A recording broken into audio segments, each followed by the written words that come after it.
Now, as Kenya commemorates 14 years of the 2010 Constitution, stakeholders, including the Law Society of Kenya, religious groups and civil societies have warned against attempts by the political class to amend the law for selfish gains.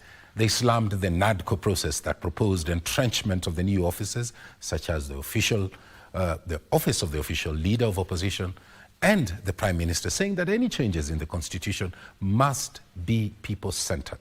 And as Giverson Maina reports, the non-state actors lamented what they claimed as curtailing of human rights freedoms, such as police use of extrajudicial force when dealing with protesters.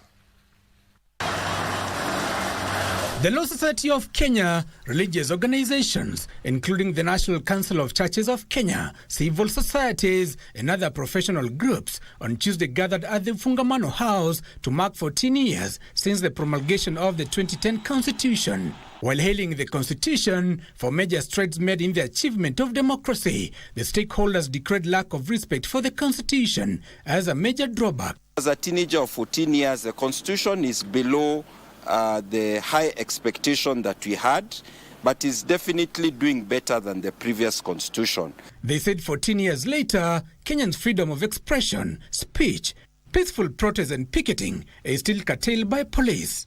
This level of public participation that we've seen in the people of Kenya should be encouraged and should not be fought, should not be met by impunity and abuse and misuse of police power and criminalization of the criminal justice system.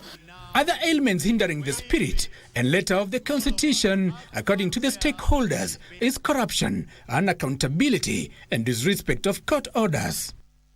This is an opportune time to remind the current government that we expect nothing short of complete compliance with each and every dictate of the Constitution. The economy is going nowhere if court orders are not going to be obeyed. Investors will avoid a country whereby court orders are disregarded because they know that if they come into problems, it's a big man's word against their word. So who will put serious money there? As the Independent Electoral and Boundaries Commission states months without commissioners, the stakeholders said the political class hijacked the electoral system through legislations to their advantage. These as members of the civil society and Kenyans protested police brutality and arbitrary arrest against peaceful protesters. I've gathered here, I've spent the entire day together with my comrades at Central Police Station, ensuring and facilitating the release of 44 comrades who were picked off the street yesterday. And some of them were arrested in a whole matatu, and some were brutalized, as you saw, Akina Professor Ogola and Comrades Modiora and Comrades Gesore. As the country marks 14 years of existence of the 2010 Constitution, stakeholders have warned that any attempt to review the Constitution must be done for the people and must be initiated by the people.